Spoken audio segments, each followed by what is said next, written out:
Bharatiya Janata party के यदि अध्यक्ष जी की बात करें, प्रदीप रामचंद्रानी जी की, तो इस समय में जिस तरीके से वो बयान दे रहे हैं, या फिर टीओके की तरफ से अगर हम बात करें तो कमलेश निकम जी जो बयान दे रहे हैं, तो ये परिस्थितियां जो बदलते जा रही है, कहीं ना कहीं खामियाजा मतदाताओं में नहीं पड़ेगा, श्रीकांत शिंदे जी के मतदान पे नहीं पड़ेगा। जिनकी वोट बैंक नहीं है वो बोलते हम वोट दे के हम उनको जिताएंगे।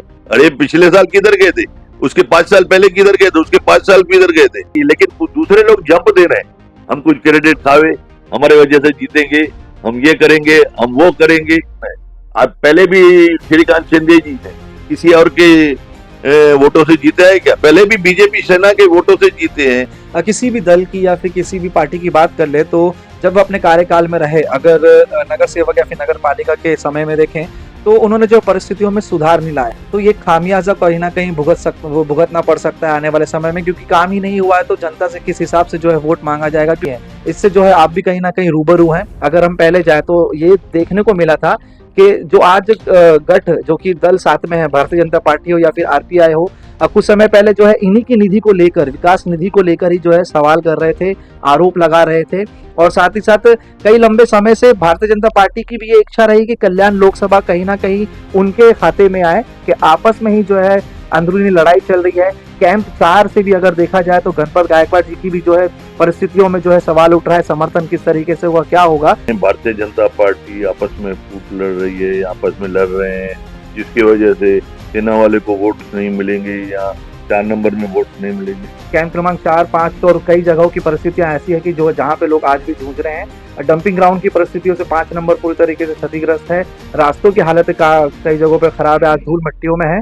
पानी की भी किल्लतों से लोग आज भी जूझ रहे हैं। एक और विकास की बात करना और एक और जो है परिस्थितियों में अलग तरीके की ग्राउंड लेवल में नजारे दिखना। तो आपसे एक आखिरी और एक ही शब्दों में सवाल करना चाहेंगे कि वाकई में ही शहर में वो विकास हुआ है जिस विकास को लेकर जो है बातचीत होती है।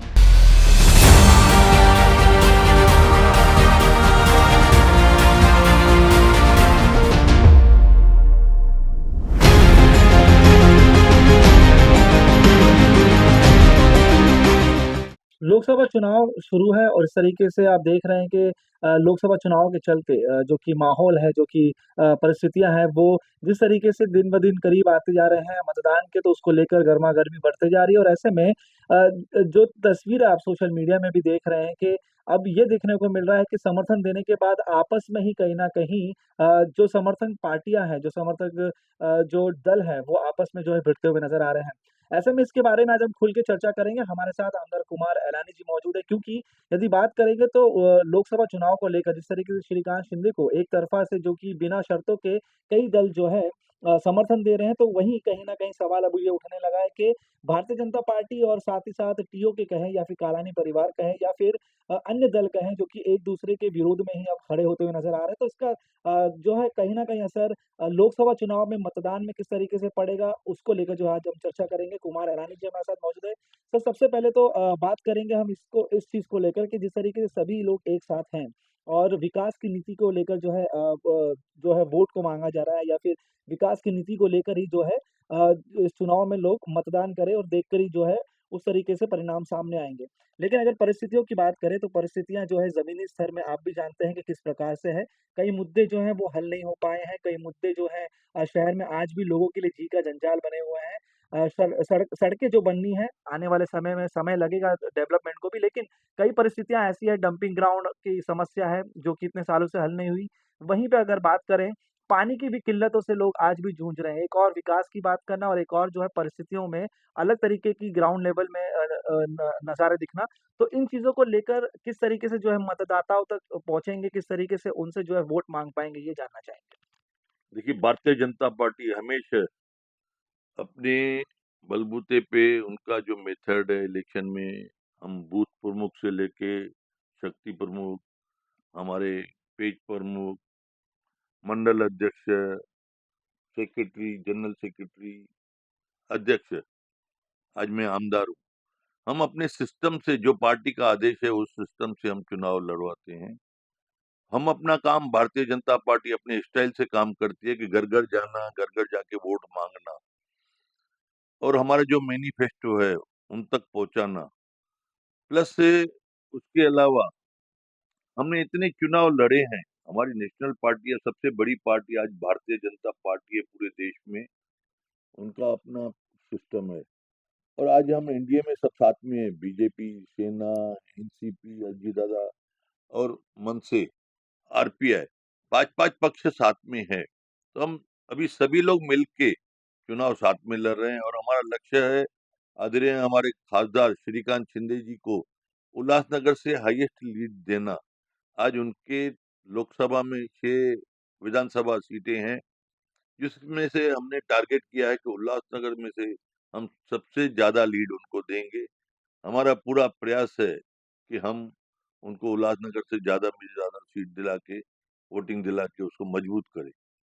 कुमार जी, एक गौर करने वाली बात ये है कि किसी भी दल की या फिर किसी भी पार्टी की बात कर ले तो जब वो अपने कार्यकाल में रहे, अगर नगर सेवक या फिर नगर पालिका के समय में देखें तो उन्होंने जो परिस्थितियों में सुधार नहीं लाया, तो ये खामियाजा कहीं ना कहीं वो भुगतना पड़ सकता है आने वाले समय में, क्योंकि काम ही नहीं हुआ है तो जनता से किस हिसाब से जो है वोट मांगा जाएगा, क्योंकि नीचे के ही जो नेता है उन्होंने काम नहीं किए हैं। इससे जो है आप भी कहीं ना कहीं रूबरू हैं। और अगर बात करें तो जिस तरीके से अब परिस्थितियां चल रही है, वहीं भारतीय जनता पार्टी की यदि अध्यक्ष जी की बात करें, प्रदीप रामचंद्रानी जी की, तो इस समय में जिस तरीके से वो बयान दे रहे हैं, या फिर टीओके की तरफ से अगर हम बात करें तो कमलेश निकम जी जो बयान दे रहे हैं, तो ये परिस्थितियां जो बदलते जा रही है, कहीं ना कहीं इसका खामियाजा मतदाताओं में नहीं पड़ेगा, श्रीकांत शिंदे जी के मतदान पे नहीं पड़ेगा, क्योंकि इस समय में इस तरीके की बातचीत करना ये कहाँ तक लाजमी है। और एक और परिस्थितियां जो कि जमीन में है, लोग जो है त्रस्त हैं, तो किस तरीके से जो है जनता को आप आश्वासन में ले पाएंगे, वोट किस तरीके से मांग पाएंगे? देखिए, पहले तो अपने मुद्दा की डेवलपमेंट की। आज आपको मैं बता दूं कि हाईएस्ट में हाईएस्ट अगर इस उल्लासनगर में अगर विकास हुआ होगा तो इस आने वाले 1.5-2 साल में, मैं पहले भी आमदार था, आज भी आमदार हूँ, 2 बार जीता है, 2 बार हारा है, लेकिन इस जो 1.5 पौने 2 साल में मेरे कार्य में जितने मैंने काम पास करवाए हैं, जितने हमारे खासदार श्रीकांत शिंदे साहब ने काम पास करवाए हैं, आज तक रिकॉर्ड में, मैं आपको दावे के साथ, चैलेंज के साथ बोलता हूँ, कारपोरेशन में हर चीज का रिकॉर्ड होगा, कलेक्टर ऑफिस में हर चीज का रिकॉर्ड होगा, मंत्रालय में हर चीज का रिकॉर्ड होगा कि उल्लासनगर में विकास कार्य कभी हुआ।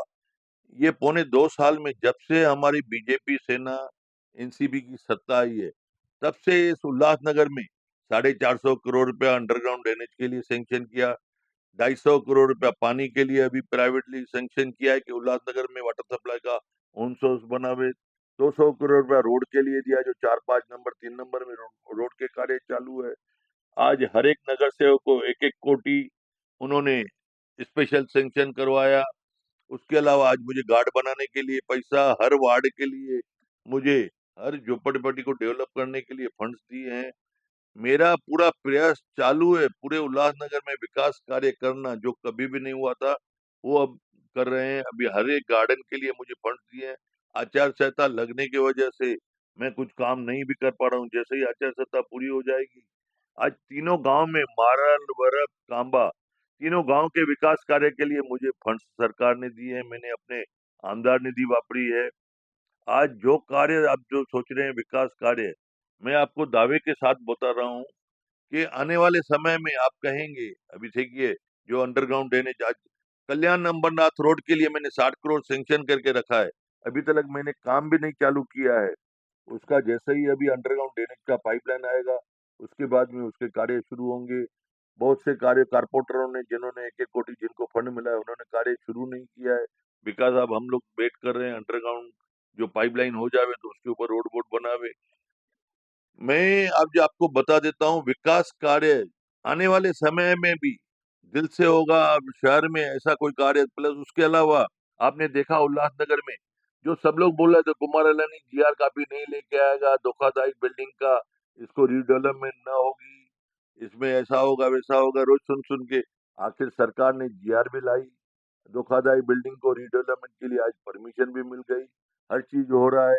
आज हम लोगों ने कारपोरेशन की तरफ से, जो सरकार ने हमें कैशलेस हॉस्पिटल 200 बेड का बनवा के दिया, सेंट्रल हॉस्पिटल के लिए निधि दिया, ईएसआई हॉस्पिटल के लिए आज 250 से 300 कोटी एक नया हॉस्पिटल बन के रेडी है, जो अगले महीने चालू होने जा रहा है। तो 1 नंबर से लेके 5 नंबर तक पूरे शहर में विकास कार्य चालू है, थमे नहीं है, खड़े नहीं है।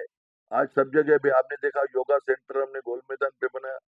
हम जो घाट बना रहे हैं, मुझे अभी उन्होंने 22 कोटि दिया है, लेकिन अभी उसमें कुछ आचार संहिता की वजह से जो हमारे वर्क आर्डर है, उसके बाद में निकलेंगे आचार संहिता के बाद।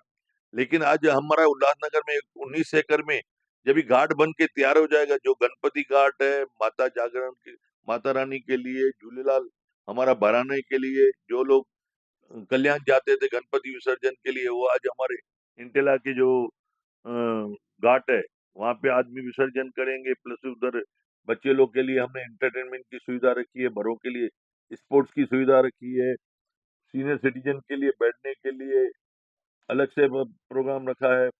हमारा विकास कार्य है, मैं आपको प्रॉमिस देता हूँ आपके मीडिया के थ्रू कि हम उल्लासनगर में सभी जगह पे जो जो कार्य होंगे, आने वाले 2-4 साल में कोई कार्य नहीं बचेगा कि हम क्या कार्य करें।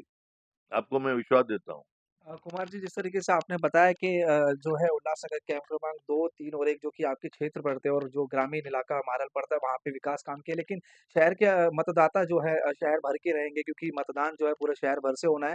कैंप क्रमांक 4, 5 और कई जगहों की परिस्थितियाँ ऐसी हैं कि जो जहाँ पे लोग आज भी जूझ रहे हैं। डंपिंग ग्राउंड की परिस्थितियों से 5 नंबर पूरी तरीके से क्षतिग्रस्त है। रास्तों की हालत का कई जगहों पे खराब है, आज धूल-मिट्टियों में है। एक गौर करने वाला सवाल ये है जो कि जनता के बीच में है, जो कि कहीं न कहीं चर्चे में है कि भारतीय जनता पार्टी जो है अंदरूनी तौर से पूरी तरीके से जो है समर्थन देने के लिए तैयार नहीं है या फिर अंदर की राजनीति कुछ अलग बता रही है। ये बात से आप भी शायद सहमत नहीं होंगे, लेकिन लोगों के बीच जो चर्चा चल रही है और इसका जो है अगर हम फ्लैशबैक पे जाएँ, अगर हम पहले जाएँ तो ये देखने को मिला था कि जो आज गठ जो कि दल साथ में है, भारतीय जनता पार्टी हो या फिर आरपीआई हो, कुछ समय पहले जो है इन्हीं की निधि को लेकर, विकास निधि को लेकर ही जो है सवाल कर रहे थे, आरोप लगा रहे थे और साथ ही साथ कई लंबे समय से भारतीय जनता पार्टी की भी ये इच्छा रही कि कल्याण लोकसभा कहीं न कहीं उनके खाते में आए। तो ये सारी परिस्थितियाँ जो है और जो हालात अभी भी चल रहे हैं कि आपस में ही जो है अंदरूनी लड़ाई चल रही है। कैंप 4 से भी अगर देखा जाए तो गणपत गायकवाड़ जी की भी जो है परिस्थितियों में जो है सवाल उठ रहा है, समर्थन किस तरीके से होगा, क्या होगा?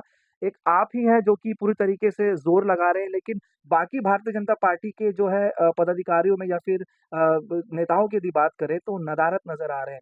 तो जो चर्चा है कि कहीं न कहीं भारतीय जनता पार्टी श्रीकांत शिंदे को इस चुनाव में ऊपर से समर्थन कर रही है, लेकिन अंदर से जो है कहीं न कहीं उन्हें हराने की भी परिस्थिति में है। ऐसे भी जो है कहीं न कहीं सवाल उठ रहे हैं, तो इसको लेकर आपका क्या तर्क है? देखिए, पहले तो आपकी ये गलतफ़हमी है। आप जो सोच रहे हैं भारतीय जनता पार्टी आपस में फूट लड़ रही है या आपस में लड़ रहे हैं, जिसकी वजह से सेना वाले को वोट्स नहीं मिलेंगे या 4 नंबर में वोट्स नहीं मिलेंगे, ऐसी कोई बात नहीं है। भारतीय जनता पार्टी एक है, एक रहेगी, एक हमेशा रहेगी। उसका कारण ये है, देखिए हमारा आपस में मतभेद होते हैं, छोटी-छोटी बातों पे भी, विचारधारा अलग-अलग होती है। जबकि पार्टी का हमें आदेश आता है, उसका पालन सभी को करना पड़ता है। छोटे कार्यकर्ता से लेके आमदार, खासदार या हमारे अध्यक्ष, सभी को वो मान्य करना पड़ता है। आदेश का हम पालन करते हैं। भारतीय जनता पार्टी का ऊपर से आदेश है, प्लस मैं भी मेरा आदेश सभी कल बूथ प्रमुखों को भी दिया। सबको काम पे लगना है, दिल से काम पे, और 100% मार्क लेनी है, ऐसा कोशिश करना है कि हम हर वोट, एक वोट का भी इम्पोर्टेंस ही रखे। ये श्रीकांत शिंदे जी का चुनाव नहीं है, ये हमारा चुनाव है। ऐसे चल के हम मैदान में उतरे हैं। ये हम नहीं सोच रहे हैं दूसरे लोग जो राजनीति कर रहे हैं ये कर रहे हैं, बीजेपी क्या कर रही है, बीजेपी आपस में लड़ रही है, हम लड़ नहीं रहे हैं। हम हाईएस्ट लीड उल्लासनगर में, मैं आपको पहले भी आपको कहा आपके इसी कैमरा में कि हम हाईएस्ट लीड उल्लासनगर में से श्रीकांत शिंदे को दिलवाएंगे, क्योंकि हम पार्टी के एनडीए के आदमी हैं। हमने बीजेपी सेना के साथ हमारे बरसों के रिलेशन है। आप पहले भी श्रीकांत शिंदे जी ने किसी और के वोटों से जीता है क्या? पहले भी बीजेपी सेना के वोटों से जीते हैं। उसके पहले भी बीजेपी सेना के वोटों से जीते हैं। उसके पहले भी आदरणीय हमारे प्रकाश परांजपे जी, अनंत परांजपे जी बीजेपी सेना के वोटों से जीते हैं। जितनी भी बार बीजेपी सेना के वोटों से जीते हैं, उन्होंने लीड ही ली है और आज भी लीड लेगी। लेकिन दूसरे लोग जंप दे रहे हैं, हम कुछ क्रेडिट खावे, हमारे वजह से जीतेंगे, हम ये करेंगे, हम वो करेंगे। ये नहीं है। बीजेपी सेना ओरिजिनल अलायंस है। अभी एनसीपी भी जुड़ गई है, अभी मन से भी जुड़ गई है, तो ताकत बढ़ गई है। लेकिन इसकी भी क्रेडिट दूसरे जो आज आरपीआई भी हमारे साथ है। 5 पक्ष है, वन साइड वोटिंग है। जिनकी वोट बैंक नहीं है वो बोलते हैं हम वोट दे के हम उनको जिताएंगे। अरे पिछले साल किधर गए थे? उसके 5 साल पहले किधर गए थे? उसके 5 साल किधर गए थे? आज उनको 1.5 लाख भी लीड हमने लोग ने दिलाई, 2.5 लाख भी लीड हमने दिलाई, 5 लाख लीड भी हम दिलाने को जा रहे हैं।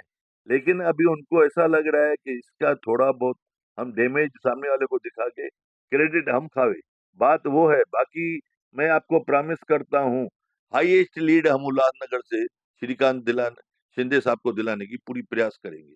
एक आखिरी और महत्वपूर्ण सवाल, वैसे पहले तो मैं ये बताना चाहूँगा कि ये जो है मेरा नहीं कहना है, ये जनता के बीच में जो लोगों के बीच में चर्चा चलती है, तो हम जो है वो सवाल करते हैं। ऐसा नहीं है कि मैं कह रहा हूँ कि भारतीय जनता पार्टी जो है श्रीकांत शिंदे को कहीं न कहीं अंदरूनी तरीके से सपोर्ट नहीं कर रही है, ये लोगों के बीच में चर्चा है। एक महत्वपूर्ण सवाल, कुमार जी आप जो है विकास की नीति में हमेशा रहे हैं और आपकी छवि जो है इस तरीके से रही है कि आप जो है स्पष्ट कह देते हैं जो भी चीज़ें होती है, जो भी परिस्थितियाँ होती है। तो आपसे एक आखिरी और एक ही शब्दों में सवाल करना चाहेंगे, क्या वाक़ई में ही शहर में वो विकास हुआ है, जिस विकास को लेकर जो है बातचीत होती है और जिस विकास की बातचीत कर रहे हैं, क्या वो आने वाले समय में होगा? ये सिर्फ़ जानना चाहेंगे। देखिए 200% होगा। आज सरकार को आके 1.5 साल हुए। आज 1.5 साल में सरकार ने जो हमें निधि दी है, कारपोरेशन में रिकॉर्ड पड़ा है, मेरे पास रिकॉर्ड पड़ा है, पेपर वर्क दिखा सकता हूँ। कुछ काम प्रोसेस में है, कुछ काम चल रहे हैं, कुछ काम होने वाले हैं। आज तक सरकार के पास इतने फंड्स कभी उल्लासनगर के लिए दिए नहीं। जीआर की कभी मिली नहीं, धोखाधड़ी बिल्डिंग की जो आज रीडेवलपमेंट की पॉलिसी कभी आई नहीं। ये सारे काम अभी आए हैं, मेरे कार्यकाल के टाइम पे आए हुए हैं। आदरणीय खासदार श्रीकांत शिंदे जी ने हमारे मदद की है, उन्होंने भी कार्य किए हैं, प्लस और भी कर रहे हैं। आज ये जो उल्लासनगर का आपने कभी सोचा था उल्लासनगर में बस वापस से बस सेवा शुरू होगी? उल्लासनगर में बस सेवा शुरू हो गई। उल्लासनगर का कचरे के डंपिंग ग्राउंड के लिए बदलापुर में हमने ऑलरेडी जगह गवर्नमेंट ने दे दी है कि उल्लासनगर का जितना भी कचरा निकलेगा उसका डंपिंग ग्राउंड हमारा बदलापुर में जाएगा और वहां पे जाके कचरे में से कुछ ये होगा, केमिकल वगैरह बनेगा। ऐसी ऐसी योजना सरकार ने दी है। अभी उल्लासनगर में आज हम पानी जो है एमआईडीसी से परचेस करते हैं, जिसके वजह से आज हम 90% सक्सेस है, 85%, 90%। लेकिन 100% सक्सेस करने के लिए और उल्लासनगर में 24 घंटा पानी देने के लिए हमने जो अभी नया वाटर सप्लाई ऑन सोर्स का हमने सैंक्शन करवाया है, वो 250 करोड़ रुपए का है। हमने जो अंटिला के पीछे नदी है वहां से पानी लेके फिल्टर करके हम डोर टू डोर घर पहुंचाएंगे। हर एक के घर में मीटर लगेगा, जो जितना पानी यूज करेगा उसको उतना पैसा लगेगा। पानी का नुकसान भी नहीं होगा, जिसको जितना टाइम चाहिए, जिस तरीके से लाइट वापड़ रहा है वैसा उसको वापरेंगे। आज कहाँ पे पानी का मिसयूज हो रहा है, कहाँ पे लीकेज है, कहाँ पे अंडरग्राउंड बह जाता है, कुछ फॉल्ट्स है। फिर भी हम लोग प्रयास कर रहे हैं कि 100% पानी का प्रॉब्लम दूर हो जाए। आने वाले साल के अंदर 1 से 1.5 साल में आपको मैं प्रॉमिस करता हूँ कि 24 घंटा औलाद में पानी मिलेगा। हमसे बातचीत करने के लिए बहुत-बहुत धन्यवाद। तो ये थे कुमार ऐलानी जी जिन्होंने जो है स्पष्टता रखी जो हमारे सवाल थे उनको लेकर। तो अब देखना ये है कि आने वाले समय में जिस तरीके से मतदान का समय करीब आते जाता है तो किस तरीके की परिस्थिति और किस तरीके का जो है नोक-झोंक शहर की राजनीति में देखने को मिलता है। कुणाल कपूर, बोल इंडिया।